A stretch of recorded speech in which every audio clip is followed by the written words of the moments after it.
এই নেতা যদি আমার দাম্মামে থাকতো আমি দাম্মাম লিখে দিতাম। এত বড় জনপ্রিয় নেতা, সেই নেতা আজকে আপনাদের সামনে উপস্থিত আমরা করিয়েছি। এই নেতা এখানে আসবে, দাম্মামে কিছু লোক আছে মান্নান ভাইয়ার মতো। আমাদের একজন বিএনপি লোক আছে আক্তারুজ্জামান নাম, মেজর, চেনেন না তাকে? সেই ধরনের কিছু বিএনপি আছে, অনেক বাধা বিরস্ত করেছিল, আসতে বাধা দিয়েছিল, কিন্তু আমার প্রাণ প্রিয় নেতা এনি ভাই আপনাদের সামনে উপস্থিত হয়েছে। সে যে উপস্থিত হলো কষ্ট করে, আপনারা কি তার জন্য কিছু করবেন না?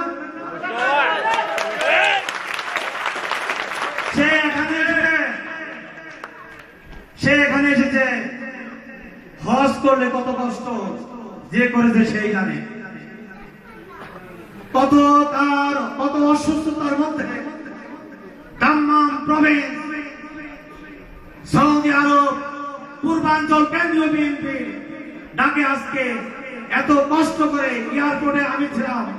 আমি এখান থেকে কষ্ট করে আমি এয়ারপোর্টে গিয়েছিলাম 4 ঘন্টা রিয়াদ এয়ারপোর্টে। উনি অবস্থান করেও বলে নাই পাশে আমি যাব না, আমি দাম্মাম দেখতে চাই। আরেকবার এসেছিল উনি জুবাইলে, জুবাইলবাসীকে সে কৃতজ্ঞ করেছিল। এখন আমাদেরকে উনি এসেছে, এখন আমি আপনাদের পক্ষ থেকে আমি সর্বশেষ যে অনুমতিটা নিয়েছিলাম সেই অনুমতি অনুসারে আমি বলতে চাই, এনি ভাই আপনি ম্যাডামের কলিজার টুকরা, তারেক রহমানের কলিজার টুকরা, কলিজার টুকরা যদি না হয় সর্বোচ্চ নীতি নির্ধারণ থেকে 1 বছর আগে থেকে যুবদলের সভাপতি হওয়ার জন্য আজকে আমার এনি ভাইকে অনুরোধ করে, আমার এনি ভাই নেবে কি নেবে না চিন্তা ভাবনার মধ্যে আছে। সেই এনি ভাই রাজপথে লড়াকো, ম্যাডামের অত্যন্ত আস্থাভাজন ব্যক্তিত্ব, ম্যাডামের সাথে বসে কথা বলে, তাই আমি তার কাছে আগর আবেদন করছি, আমরা দাম্মামে যতগুলো ইউনিট কমিটি আছি, সৌদি আরব পূর্বাঞ্চল কেন্দ্রীয় কমিটির সাংগঠনিক সম্পাদক হিসাবে, দাম্মাম কেন্দ্রীয় প্রদেশের সাধারণ সম্পাদক হিসাবে আপনাদের পক্ষ থেকে আমি এতটুকু আশ্বাস দিতে চাই, ঈদ গেল, এখন হচ্ছে আন্দোলনের মৌসুম। এই মৌসুমে আন্দোলন হবে, আবাসন নেত্রী আপোষ করবে না। আমি এনি ভাইকে বলবো, ম্যাডামকে বলবেন, বেগম খালেদা জিয়াকে বলবেন, তারেক রহমানকে বলবেন, দাম্মাম বিএনপি যত অঙ্গ সংগঠন, দাম্মাম বিএনপির যত ইউনিট কমিটি, পূর্বাঞ্চল বিএনপির যত কমিটি আছে, আপনারা কি একমত আছেন? সবাই আমরা আন্দোলনে শরীর হব। আমরা সবাই এমন ভাবে আন্দোলন করবো, লাঠি চাটানি আন্দোলন করার দরকার নাই। প্রত্যেকটা মানুষের বাংলাদেশে ভাই ব্রাদার আছে, চাচা চাচি আছে, মামা মামি আছে, আত্মীয় স্বজন আছে। বাংলাদেশে প্রত্যেকটা সচেতন মানুষ আপনাদের আত্মীয় স্বজন। এখান থেকে ফোনের মাধ্যমে, ইমেলের মাধ্যমে, ফেসবুকের মাধ্যমে, টেলিফোনের মাধ্যমে আন্দোলনে সবাইকে উদ্বুদ্ধ করবেন, এই প্রত্যাশা আমি এখানে। আর আন্দোলন হাওয়ায় হয় না, আন্দোলন করতে হলে মামু লাগে।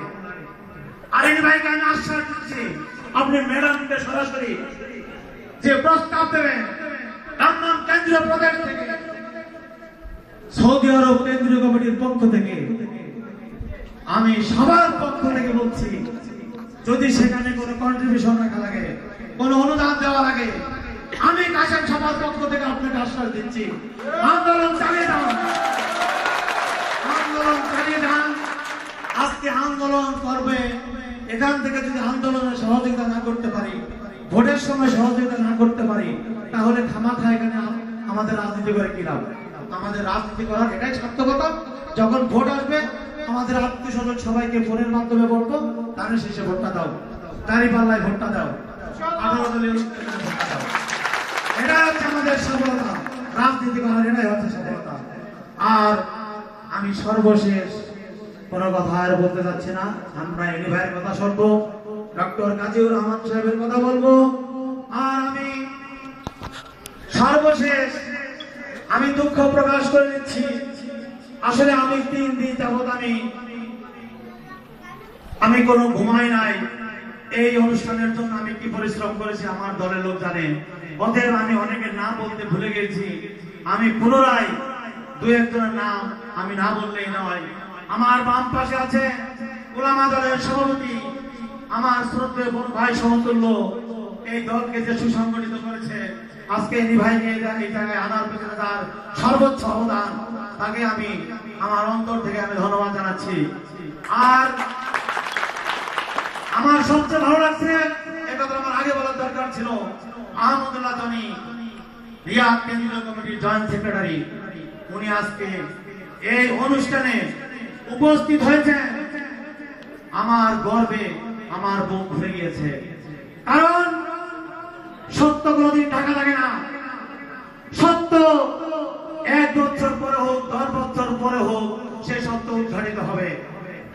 কিছুদিন আগে মান্নান ভূঁইয়ার মতো সংস্কার বন্দী কিছু বিএনপি আওয়ামী লীগ নিয়ে একটা অনুষ্ঠান করে, তাকে সরল মানুষ, সোজা মানুষ দেখলে বুঝে থাকেন, মোটা মানুষ, মাথায় টুপি, ওনাকে দাম্মাম শহরে নিয়ে ডক্টর গাজীর মতো একজন শিক্ষিত লোক, ডক্টর গাজীর মতো একজন দুর্নীতি, তার বিরুদ্ধে তাকে ব্যবহার করেছে। তৎক্ষণাৎ সে প্রতিক্রিয়া জানিয়েছিল, আসেম ভাই, আমি ডক্টর গাজীকে যদি জানতাম এই ব্যাপারটা ডক্টর গাজীর ছিল, ডক্টর গাজীকে অপমান করা হবে, আমি জানি এই ব্যাপারটা পড়তাম না। আমাকে শওকত কামাল বললো ব্যাপারটা একটু পড়েন, আর সে এখানে হিজরাতের মতো মিসমিস করে হাসছিল পেছনে। আর সেই জনি ভাই আজকে অনুষ্ঠানে উপস্থিত হয়ে ডক্টর গাজীর সামনে উপস্থিত থেকে মঞ্চে বসে প্রমাণ করে দিলেন সে সরল মানুষ। আর যে কামালের শয়তানি করেছিল, সে হিজরায় থেকে যাবে। আর আমি এই দাম্মাম ইস্টার্ন প্রভিন্সের 3 বারের সাধারণ সম্পাদক ছিলেন। এই দাম্মামকে সুসংগঠিত করে রেখেছিলেন। এই দাম্মাম